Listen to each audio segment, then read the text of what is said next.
मेरे अज़ीज़ो कलाम अक़दस में मरकूम है कि शरीयत की ये किताब तेरे मुंह से ना हटे बल्कि दिन और रात इसके ऊपर तेरा ध्यान लगा रहे। खुदावंद के हुजूर में ये हमारी शुक्रगुजारी है, इसलिए हर कोई अपनी आंखों को बंद करे, सरों को झुकाएं और अपने आप को तैयार करें। अब तक हमने अपने आप को प्रस्तुत के लिए तैयार ही नहीं किया, प्लस मेरे, क्योंकि हम इधर उधर दुनिया की चीज़ों को देखते रहते हैं। आइए हम दुआ करें। खुदावंद जिंदा जलाले आसमान, तू जो बहरो बर का खालिक है, मालिक है, हमारा परवरदिगार है, हमारा यहोवा यरी है, हमारा यहोवा शालूम है, जिसने आज हमें ज़िंदगी दी है, जिसने आज हमें सलामती दी है, जिसने आज हमें ये ख़ास दिन जिसमें तूने मौत और कब्र पर फतह पाकर खुदावंद हमें फतह से बढ़कर गलबा दिया है, इस दिन के लिए हम तेरा शुक्र करते हैं और मांग लेते हैं कि जैसी ताज़ीम तुझे वाजिब है खुदावंद, उस तरह से हम लायक तौर पर तेरी प्रस्तुत करें, तेरी इबादत करें। जब खुदावंद हम गीत ज़बूर गाते हैं तो तेरा कलाम कहता है कि हम करते हुए खुदावंद की बारगाहों में शुक्रगुजारी करते हुए उसके घर में दाखिल हो। तो खुदावंद हमारे लबों को, हमारे होंठों को, हमारी खुदावंद ज़ुबान को, गले को ले, हमारे ध्यान को ले, ताकि हम लायक तौर पर तेरी प्रस्तुत कर सकें। खुदावंद हम सब मिलकर तेरी रूह की जुम्बश को, तेरी मामूरी को मांग लेते हैं और अब से आगे जितनी प्रस्तुत हो खुदावंद उसमें आसमान से खुदावंद तेरी आवाज़ आए कि ये मेरे प्यारे बच्चे हैं जिनसे मैं खुश हूँ। खुदावंद इस तौर पर अपनी हम करने का फजल बख्श देना। हाँ खुदावंद, सारे वक्त में हमारे साथ रहना, इब्लीस और उसकी सारी कुव्वतों को तेरे यीशु नाम में बांधते हैं और तेरे रूह कुदस को खुदावंद जोर के साथ जुम्बश के लिए मांग लेते हैं तेरे प्यारे बेटे हमारे खुदावंद यीशु मसीह के वसीला से, आमीन। तो हम सब मिलकर गीत गाएंगे। दे दे जो कुछ भी तेरे पास है, डर ना जाए यीशु तेरे साथ है। किस किस को गीत आता है? दो दमड़ियाँ तेरे लाखों से ज़्यादा है अफजल उसके हजूर। दो दमड़ियाँ तेरे लाखों से ज़्यादा है अफजल उसके हजूर। दो दमड़ियाँ तेरे लाखों से ज़्यादा है अफजल उसके हजूर। दो दमड़ियाँ तेरे लाखों से ज़्यादा है अफजल उसके हजूर। अपनी सारी दिल और अपनी जान से उसको प्यार करो, अपनी सारी धन दौलत में उसको हिस्सादार करो। अपनी सारी दिल और अपनी जान से उसको प्यार करो, अपनी सारी धन दौलत में उसको हिस्सादार बनो। दो दमड़ियाँ तेरे लाखों से ज़्यादा है अफजल उसके हजूर। दो दमड़ियाँ तेरे लाखों से ज़्यादा है अफजल उसके हजूर।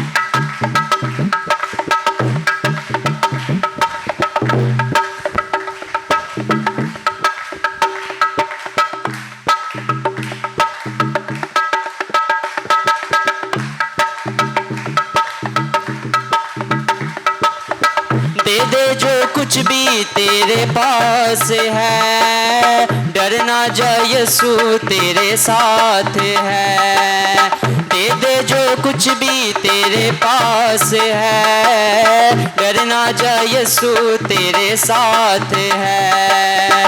गिरने ना देगा वो बचाएगा, रखिए ईमान के वो संभालेगा। आजमा कर तो देखो उसे, पास आकर तो देखो उसे। आजमा कर तो देखो उसे, पास आकर तो देखो उसे। दो दमड़ियाँ तेरे लाखों से ज़्यादा है अफजल उसके हजूर।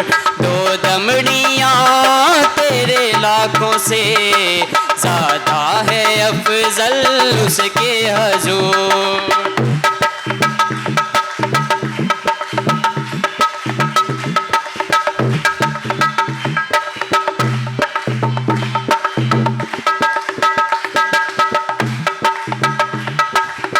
जाएगा तू जो फिर ना आएगा, फिर सा सौ गुना पाएगा। जाएगा तू जो फिर ना आएगा, फिर 60 और 100 गुना पाएगा। काटेगा वो ही जो तू बोएगा, रखिए ईमान के वो संभालेगा। पास आकर तो देखो उसे, आज़मा कर तो देखो उसे। पास आकर तो देखो उसे, आज़मा कर तो देखो उसे। दो दमड़ियाँ तेरे लाखों से ज़्यादा है अफजल उसके हजूर। दो दमड़ियाँ तेरे लाखों से ज़्यादा है अफजल उसके हजूर। अपनी सारी दिल और अपनी जान से उसको प्यार करो, अपनी सारी धन दौलत में उसको हिस्सा। अपनी सारी दिल और अपनी जान से उसको प्यार करो, अपनी सारी धन दौलत में उसको हिस्सादार करो। दो दमड़ियाँ तेरे लाखों से ज़्यादा है अफजल उसके हजूर। दो दमड़ियाँ तेरे लाखों से ज़्यादा है अफजल उसके हजूर। दो दमड़ियाँ तेरे लाखों से ज़्यादा है अफजल उसके हजूर। तो हम सब अपनी आंखों को बंद करेंगे, सरों को झुकाएंगे और सिस्टर एल्डीन आएंगी और वो कलाम के लिए दुआ करेंगी। और आप सब भी जो है दुआ कीजिए कि आज का कलाम जो है वो हमारे लिए हो, हमारे ख़ानदान के लिए हो। आइए हम अपने अपने दिलों को तैयार करें, अपने जहनों को खोलें खुदावंद का कलाम सुनने के लिए, उससे बात करने के लिए, चूँकि वो हमारे साथ बोलने को है। प्यार से भरे जिंदा और जलाली बाप, हम सब तेरे हुजूर आते हैं, तुझे मुबारक कहते हैं खुदावंद, और तुझे वेलकम कहते हैं अपने दरमियान, इसलिए कि खुदावंद तो अपने वादा के मुताबिक हमारे दरमियान उतरा हुआ है। तूने कहा है कि जहाँ 2 या 3 मेरे नाम से जमा होंगे, मैं उनके बीच में उनके दरमियान हूँगा। तूने अपना तख्त लगाया है हमारे दरमियान, और अब तू हमसे बात करने को है। इसके लिए हम तेरे शुक्रगुजार हैं खुदावंद। अपने कानों को खोलते हैं खुदावंद, अपने दिलों को तैयार करते हैं, और खुदावंद अब तक की सारी प्रस्तश के लिए खुदावंद, इबादत के लिए, साज़ों के लिए, आवाज़ों के लिए, प्रिजाइडिंग के लिए, हर बात के लिए खुदावंद हम तेरे शुक्रगुजार हैं कि खुदावंद तूने इस गर्मी की शिद्दत में भी अपने लोगों को कसरत से इस्तेमाल किया, उनका ध्यान अपनी तरफ लगाया। और कलीसिया के लिए भी शुक्रगुजार हैं जिन्होंने खुदावंद इबादत के आखिरी हिस्से में तुझे खुदावंद तेरे लायक तौर पर सराहा। हम तेरी तमजीद करते हुए खुदावंद आज के कलाम को पहले ही से रिसीव करते हैं खुदावंद। हम जानते हैं खुदावंद कि तेरा कलाम हमारी इस्लाह करता है, हमारी तरक्की करता है खुदावंद, हमें तेरे लिए तैयार करता है। और अब खुदावंद हम जानते हैं जब तेरा आना बिल्कुल करीब है खुदावंद, दुनिया चिल्ला रही है खुदावंद, तेरे खादम खुदावंद नरसिंगे फूंक रहे हैं खुदावंद, और बता रहे हैं कि ये आखिरी वक्त दानियल के मुताबिक खुदावंद, दानियल 9 बाब के मुताबिक खुदावंद ये आखिरी हफ्ता जा रहा है जिसमें खुदावंद तेरे लिए हमें तैयार होना है, और पूरे तौर पर खुदावंद तैयार होना है। ये 3.5 साल खुदावंद, और इससे पहले अमन का ज़माना जो खुदावंद तूने हमें दिया है खुदावंद, 3.5 साल का, इसको खुदावंद हम अवेल करें, आँखों को खोलें, कानों को खोलें खुदावंद, और खुदावंद दुनिया के हालात को जो मत्ती 24 बाब में खुदावंद हमें बताते हैं कि ये तमाम हालात जो आज हम देख रहे हैं ये आखिरी दौर की निशानियां हैं। हम बिल्कुल तेरे लिए तैयार हों। अपने खादम को खुदावंद छू, हाँ खुदावंद अपनी हजूरी में खुदावंद जब तू उसे खड़ा करने को है तो पूरी कुदरत के साथ खुदावंद रूहुल कुद्स की ताकत में खुदावंद और अपने कलाम को खुदावंद कलाम में खुदा नाजिल करना, वो जो मुजस्सम होकर हमारे दरमियान रहता है खुदावंद वो आए और हमसे बात करे। खुदावंद तेरा शुक्र हो, तेरी तारीफ हो। इस दुआ पर कान रखना और खुदावंद इसको सुनकर खुदावंद जवाब देना। यीशु के नाम से मांगते और पा लेते, आमीन। खुदा के कलाम को जो है अपनी तालियों में जो है वेलकम करेंगे। मसीह खुदावंद के बाबरकत जलाली खूबसूरत और फ़तेहमंद नाम में आप सबों को सलाम। आइए खुदा के कलाम की तरफ अपना ध्यान लगाएं। शुक्रगुजारी का इजहार करते हैं, मोहब्बत का भी और ख़ुशी का भी कि ग्रेस बाइबल फेलोशिप चर्च के चेयरमैन जनाब पीटर चार्ल्स साहब आज फिर कुछ हफ्तों बाद हमारे दरमियान हैं। गैर मुल्की दौरे पे थे, सलामती के साथ हमारे साथ हैं आज, तो हम उनको वेलकम करते हैं। जैसे कोई मेहमान दोबारा घर वाला जब वापस आता है तो हम उसको वेलकम करते हैं, तो आइए उनको वेलकम करेंगे, फिर हम खुदा के कलाम में से सीखेंगे। अक्सर मैं शेयर करता हूँ कि जब कलाम को शेयर करने की बारी होती है तो मैं भी दूसरे खादमों के अंदर भी ऐसे ही जज्बात हों, ख्यालात हों, तो जब मैं किसी कश्मकश में हूँ कि इस दफ़ा क्या शेयर किया जाए, मैं अपने अंदर एक जहनी या दिली तौर पर एक जंग लड़ता हूँ। और उस जंग में उन लफ्ज़ों की, उन ख्यालों की जंग में जो ख्याल जीत जाता है, यानी जो मस्बत होता है और सबसे ज़्यादा गर्दिश करता है, खुदा मुझे बताता है कि यही खुदा का वो कलाम है जो तूने शेर। आमीन। बाइबल तो 66 किताबों से भरी पड़ी है, जहाँ से मर्जी सुना दें। कई खादम कहते हैं लो जितों मर्जी सुना दो, ओके ऐसा है, लेकिन फिर भी उसमें पूरी म्यूचुअल अंडरस्टैंडिंग होनी चाहिए पादरी की और खुदा की, कि वो दोनों मिलकर क्या बताना चाहते हैं। तो मैं इस कश्मकश में था कि पावर ऑफ द गॉस्पल को 3 मंथ शायद हो जाएं, तो और ज़्यादा क्या बताया जाए इंजील के बारे में। कहने को एक सादा ख्याल,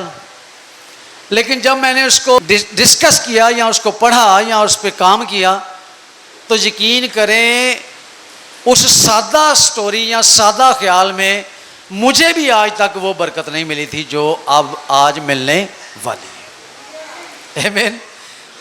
तो ये होती है बात कि जब हम खुदा से कुछ हासिल करना चाहें, ख़ास तौर पे कलाम के लिए, तो फिर खुदा बर वक्त कलाम करता है। मेरे साथ निकालिएगा मुकद्दस लूका तबीब की मार्फत लिखी गई यीशु मसीह की इंजील। ख़ास नुक्ता पावर ऑफ द गॉस्पल में, यानी इंजील की कुदरत में हम एक ख़ास वाक़या, ख़ास नुक्ता देखेंगे कि इंजील की कुदरत किस हद तक काम करती है। जी 19वां बाब और उसकी पहली आयत से ये वाक़या शुरू होता है। हम इसको पढ़ेंगे, फिर इस पे बात भी करेंगे। जी क्या टाइटल है, आप पढ़ें, क्या लिखा है?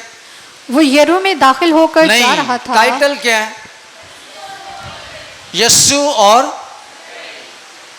ये एक ग्रेट एनकाउंटर है। हाँ जी, ग्रेट एनकाउंटर का मतलब एक ऐसा टकराव, एक ऐसा सामना जो यीशु और ज़कई का है। अच्छा, कई ने इन्होंने संडे स्कूल तक महदूद रखा है, एक छोटी स्टोरी समझ देने, शायद मैं भी समझता था कि बस वही है जी, ज़कई बच्चों छोटे, हेलो छोटे, ये स्टोरी यहां तक महदूद नहीं है। देखिएगा और सुनिएगा जी। वो यरू में दाखिल होकर जा रहा था। अच्छा जी, यरू एक शहर है, यरूशलेम के नज़दीक है, चंद 1 मील के फासले पर। ये पाम सिटी कहलाता है। यहाँ पे खजूर के बड़े बड़े हैं दरख्त थे, और यहाँ पर जो खुशबूदार पौधे जैसे गुलाब है, यानी खुशबूदार जिससे आप परफ्यूम आपका बनता है, उनके भी बाग होते थे। और ये शहर, यहाँ ये छोटा सा कस्बा खुशबुओं से भरा होता था जी।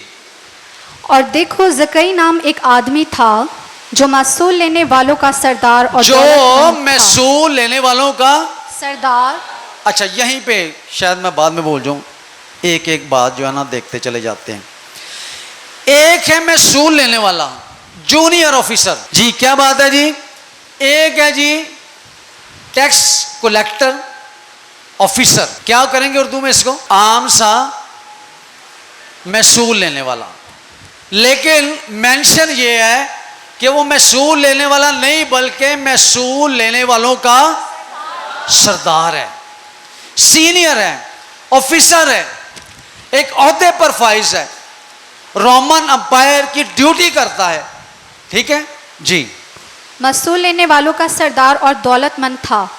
वो यीशु को देखने की कोशिश करता था कि कौन सा है, लेकिन यीशु को देखने की कोशिश करता है। कलाम में लिखा है कोशिश करने में सुस्ती। उसकी कोशिश कैसी है, स्टोरी तो सुनी हुई है आपने, हैं जी। चलें पढ़ें आगे। कोशिश करता था कि कौन सा है, लेकिन भीड़ के सबब से देख ना सकता था, इसलिए कि उसका कद छोटा था जी। बस उसे देखने के लिए आगे दौड़कर एक गूलर के पेड़ कोशिश पर चढ़ में गया। दौड़ शामिल है जी। और गूलर के पेड़ पर चढ़ गया, लो जी, दरख्ते भी चढ़ना पै रहा है जी, क्योंकि वो उसी राह से जाने को था। जी। जब यीशु उस जगह पहुंचा तो ऊपर निगाह करके उससे कहा, आए ज़कई जल्द उतर आ, क्योंकि आज मुझे तेरे घर रहना जरूर है। वो जल्द उतरकर उसको खुशी से अपने घर ले गया। जब लोगों ने यह देखा तो सब बुड़बुड़ा कर कहने लगे कि वो तो एक गुनहगार शख्स के यहाँ जा उतरा। और ज़कई ने खड़े होकर खुदावंद से कहा कि आए खुदावंद, देख मैं अपना आधा माल गरीबों को देता हूँ, और अगर किसी का कुछ नाहक ले लिया तो उसको चुगना अदा करता हूँ। यीशु ने उससे कहा कि आज इस घर में निजात आई है, इसलिए ये भी इब्राहिम का बेटा है। कुलीदी आयत कलाम की आज ये है जी, क्योंकि इब्ने आदम क्योंकि मेरे साथ पढ़िए, क्योंकि इब्ने आदम यानी यीशु मसीह, इब्ने आदम खोए हुओं को ढूंढने और निजात देने आया है। खुदा के जिंदा कलाम के पढ़े, सुने, समझे और अमल किए जाने पर उसकी बरकत हो। इब्ने आदम सन ऑफ मैन यीशु को बाइबल मुकद्दस में मुख्तलिफ जगहों पर, अनाजील में, खतूत में, पुराने अहदनामे में, सहीफों में इब्ने आदम कहकर पुकारा गया है। यीशु अपनी मुनादी में ये बात शामिल करते हैं और बताना ये चाहते हैं कि उसके आने का मकसद क्या है। दुनिया जब भी किसी शख्स का चुनाव करती है तो उस शख्स को जो सामने रहने वाला, हर दिल अजीज, अच्छा शख्स, खूबसूरत, रुपए पैसे वाला, काबिलियत वाला, ईमानदार, रूहानी शख्स, दुनिया उसको तस्लीम करती है। इब्ने आदम खोए हुओं को, गुनहगारों को, जो यीशु से दूर हैं, खुदा से दूर हैं, उनको ढूंढने और निजात देने आया है। आप स्टोरी जानते हैं सारी। महसूल लेने वालों का सरदार, टैक्स लेने वाला, सीनियर। और इसका कॉन्टेक्स्ट ये है, पस मंजर ये है कि रोमियों के ज़माने में उन्होंने यहूदियों में से, आम लोगों में से बहुत सारे लोगों को इन ड्यूटीज़ पर अपॉइंट किया हुआ था कि वो शहरी दाखिलों पर या ऐसे फाटकों पर बैठे, महसूल की चुंगियों पर बैठे और टैक्स लें, और वो सारा टैक्स जो है रोम या रोमियों के ख़जाने में जमा कराया जाए ताकि ये हुकूमत, ये जो गवर्नमेंट चल रही थी वो और ज़्यादा मजबूत हो सके। किस्सा कहानी ये है कि टैक्स कलेक्टर या महसूल लेने वालों से लोग नफरत क्यों करते थे? इसलिए कि वो जितना जायज़ महसूल या जजिया बनता है उससे ज़्यादा लेते थे। गरीबों या ऐसे लोगों पर जुल्म करते थे, उनकी मेहनत का हिस्सा खाते थे, उससे दुगना, 3 गुना और 4 गुना लेते थे। इसलिए उस दौर के लोग महसूल लेने वालों से नफरत करते थे। नफरत अंगेज रवैया लोगों का, जिसको लोग जिससे नफरत करते हैं, आज उसका एनकाउंटर एक मोहब्बत करने वाले, तरस करने वाले, रहम करने वाले, निजात देने वाले इब्ने आदम के साथ होने वाला है। सिचुएशन ये है कि सुना ये गया कि यीशु गुजर रहा है यहां से, यही है ना स्टोरी। उसके कानों में ये आवाज पड़ी, इब्ने आदम, इब्ने दाऊद, इब्ने खुदा, यीशु मसीह जो लोगों को शिफा देता है, जो निजात देता है, उसकी बातें जो है वो दिलकश हैं, वो दिलों को जीत लेता है। ये शख्स महसूल लेने वाला भी यीशु के बारे में सुनकर उसकी राह में खड़ा हो जाता है। लेकिन कुछ प्रॉब्लम उसको फेस करनी पड़ती है। पहली प्रॉब्लम यह है कि भीड़ है, हैं जी, रश है। दूसरी प्रॉब्लम यह है कि उसका कद छोटा है। छोटे कद वालों को हमारे जमाने में, हमारे कल्चर में क्या कहते हैं? हैं? छोटे कद वाला, गिठा, बोलो और की कहते ने?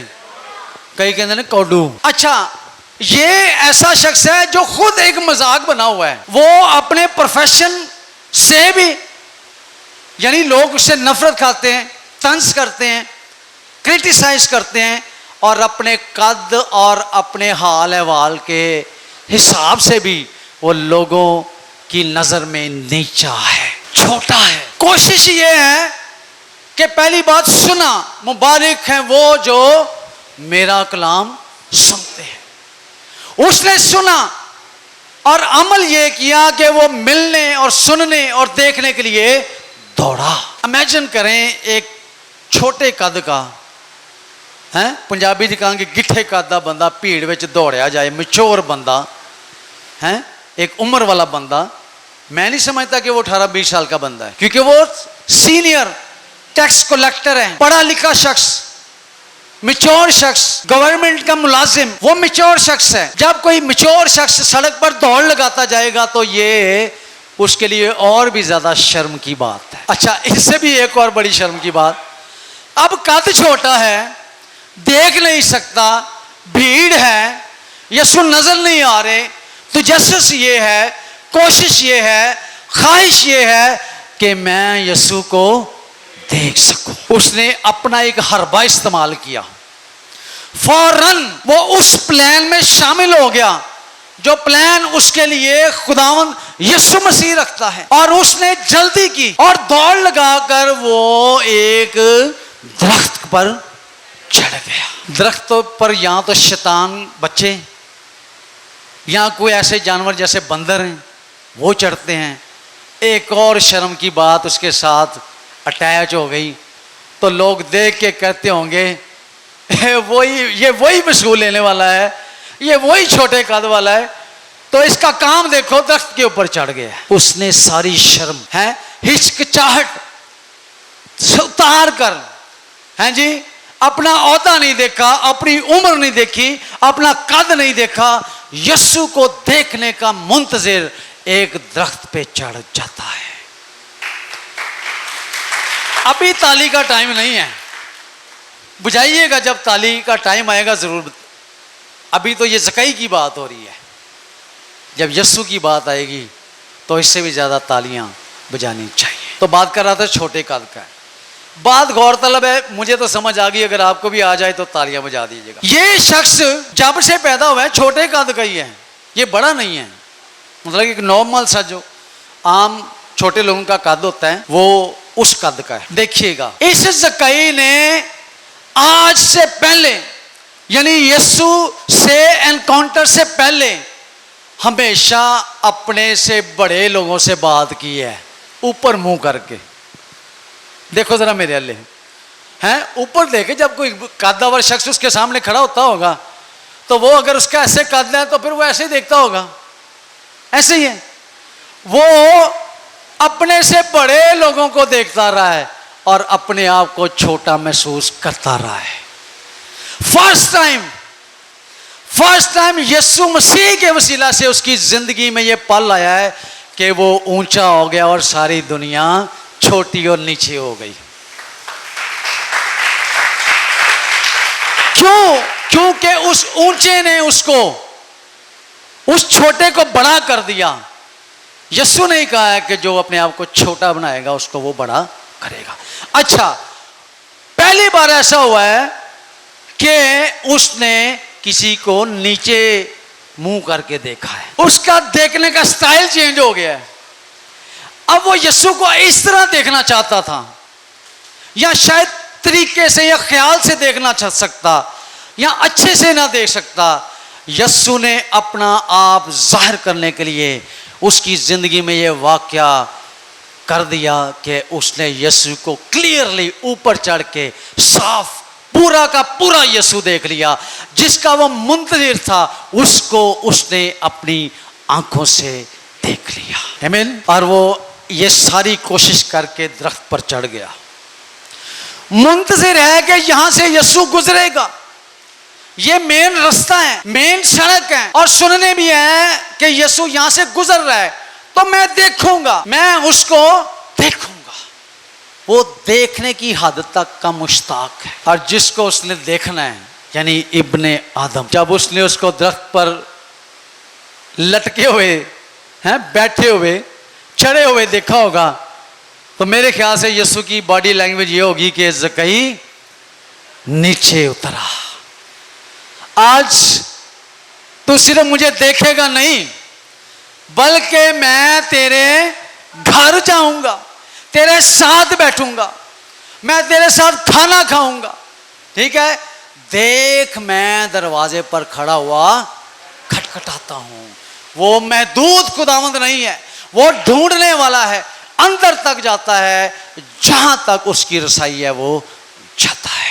अब उस परेशान या उस दुनिया के रद्द किए हुए, दुनिया के नफरत अंगेज ताने सुन कर जिंदा रहने वाले शख्स की क्या सिचुएशन होगी। जिस शख्स को देखने का वो मुश्ताक है, वो उसको अपनी ज़ुबान मुबारका से कह रहा है कि ज़कई नीचे उतरा, आज मुझे तेरे घर जाना है। ऑलरेडी प्लान है, प्री प्लानिंग है। यीशु जानता है कि वो ज़कई के घर जाने वाला है, लेकिन ज़कई नहीं जानता कि जिसको मैं दरख्त के ऊपर चढ़कर सिर्फ देखूंगा वो आज मेरे घर में भी उतर आएगा। जी, माजरा ये है कि यीशु उसके घर में आ जाते हैं। जब यीशु घर आ जाते हैं तो क्या होता है, ज़कई ने खड़े होकर कन्फेशन किया, इकरार किया। क्या इकरार है उसका? अय खुदावन, देख मैं अपना आधा माल गरीबों को देता हूँ। लो जी, 50% गरीबों को। है कोई बंदा आज किस कल के जमाने च कोई जेड़ा अपनी जायदाद का 50% गरीबों को दे दे? और अगर किसी का कुछ नाहक ले लिया है, वो जानता है कि उसने नाहक लिया है। ये ओहदा, ये ड्यूटी ऐसी थी कि लोग नाहक लेते थे। जी, तो उसको चुगना अदा करता हूँ। कितना जी? चुगना अदा करता हूँ। चौगुना, चौगुना, 4 गुना। 1 रुपया लिया है तो 4 रुपए वापस करूंगा। एक पैसा कमाने वाला है जी, पैसा जमा करने वाला, महसूल लेने वाला, गवर्नमेंट मुलाजम है, जिसकी ग्रेजुएटी बहुत है, जिसके बैंक में बहुत पैसा है, वो आज यीशु के आने से ये इकरार कर रहा है कि मैंने अगर किसी का नाहक लिया है तो मैं 50% और 4 गुना क्या करता हूं? वापस करता हूं। ये ऐसे ही नहीं हो गया। अब बंदे ने पाई पाई करके जोड़ी होवे हैं ते इको दम होंदे ते ये भेद खोल जाए। ये स्टोरी नहीं है, ये छोटे कद या बड़े कद की बात नहीं है, ये निजात की बात है। और निजात जब उसके घर में आई तो उसने ऐसा किया कि अपना सारा माल गरीबों को, और फिर जिसको से ना हक लिया है उसको 4 गुना वो वापस भी करेगा। उसको कबूल करने के बाद रिएक्शन, एप्लीकेशन, ठीक है, जिंदगी में बदलाव, ठीक है, उसका तरीका चेंज हो गया, उसका रवैया चेंज हो गया, उसकी जिंदगी चेंज होगी। और ये सब कुछ देखकर, ये सारा माजरा और ये गवाही देखकर इब्ने आदम कहता है कि आज इस घर में निजात आई है। हालेलुया। यानी निजात दहिंदा आ गया। यानी वो इब्ने आदम जो ज़कई को ढूंढ रहा था, जो प्लान में था, वो जब उस घर में उतर आया है तो फिर उस घर में निजात आ गई है। इसको कहेंगे जी शानदार एनकाउंटर। पहले मैंने कहा ग्रेट एनकाउंटर, ऐसा टकराव, ऐसी मुलाकात, ऐसा सामना जिससे बंदे की जिंदगी पल भर में तब्दील हो जाए। उसकी सरिश्त क्या है? इंसान की जोड़ने की। अभी क्योंकि वो जिस किस्म का बंदा, मैं उस किस्म की बात करूंगा। पॉकेट भरने की, जमा करने की, ये उसकी सरिश्त है, उसका वर्क है। लेकिन यीशु मसीह जब उसके घर में उतर आता है तो फिर उसमें घर में ऐसी निजात आती है कि वो अपना माल दूसरों को देने के लिए खड़ा हो गया। लो जी, एक और गाल लिख लो। ज़कई, ज़क्यूस नाम होगा ग्रीक में, लेकिन उर्दू में ज़कई, जिसका लफ्जी मतलब है प्योर। गौर से सुनिएगा, क्या मतलब है जी? प्योर मतलब खालिस। लेकिन वो खालिस काम नहीं कर रहा था, ऐसा ही है। यूनानी जुबान में उसके नाम का मतलब है प्योर, खालिस, खालिस चलने वाला। लेकिन वो खालिस चल नहीं रहा था। खुदावंद की कुदरत उस पर आश्कार ऐसे होती है कि उसके नाम के साथ जो प्योर लगता है, आज के बाद, निजात देने के बाद वो प्योर हो गया, साफ हो गया। आमीन। अच्छा, कईयां का नाम होंगे सादक, यानी नाम से मेरे जहन में आया। तो जिन्ने झूठ हो बोलते हैं, मैं सबकी बात नहीं कर रहा। किसी का नाम ना होएगा अमीन। सादक ते अमीन का की मतलब है? सच्चा, ईमानदार। तो ओना ही बेईमान होएगा। उसके नाम की लाज रखने के लिए, यानी जो उसके नाम का मतलब है, उसकी लाज रखने के लिए यीशु मसीह ने उसको निजात दे दी। हालेलुया।